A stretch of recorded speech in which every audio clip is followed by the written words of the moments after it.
So mga tol, nagsalita na po si Nonito Donaire Jr. at Seiya Tsutsumi sa naganap na laban nila kagabi sa baluarte ni Tsutsumi sa bansang Japan, kung saan natalo si Donaire kay Tsutsumi via split decision. Isang hurado po ang pumabor kay Donaire sa score na 116 to 112, habang dalawang hurado naman po ang pumabor kay Tsutsumi sa score na 115 to 113 at 117 to 111.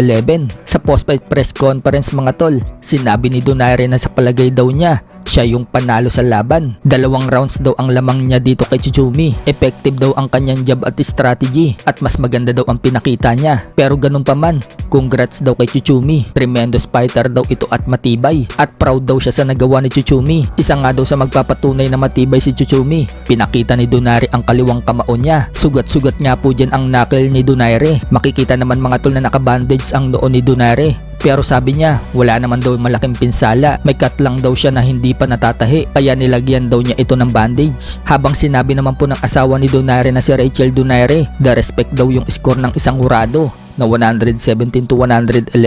Makikita naman daw ang work rate ni Nonito. Hindi daw fair yung score ng isang hurado. Sa ngayon, wala pa pong balak magretiro si Donaire. Ibibigay daw muna niya ang oras niya sa pamilya niya para mag-relax at babalik daw siya sa ring. Hindi na daw niya susubukan para lumaban sa legacy. I-enjoy na lang daw niya ang paglaban dahil mahal daw niya ang sports ng boxing. Samantala, umamin naman po si Seiya Tsutsumi na basag ang kanyang ilong. Sinabi ni Tsutsumi mga tol na wala na daw siyang normal na ilong. Sa tingin niya, nabasag daw yung ilong niya sa 5th round or 6th round. Pag-amin pa ni Tsutsumi mga tol, malakas daw talaga ang left hook ni Donaire. Noong una, hindi pa daw niya ramdam yung lakas ng left hook, kaya umatake daw siya kay Donaire at doon daw niya natikman yung left hook ni Donaire. Napakalakas daw talaga. Sa round 4, noong maggurugi itong si Tsutsumi, aminado siya na nasaktan siya. Ilang beses din daw siya nag-interrupt pero nakasurvive daw siya, at lagi daw niyang sinasabi sa sarili niya na kakayanin niya at tiwala siya sa kakayanan niya, at nagawa naman daw niya. Kahit wala daw siyang one punch knockout o wala siyang punching power, hindi impressive ang technique at depensa, pero lumalaban daw siya para ipakita sa mundo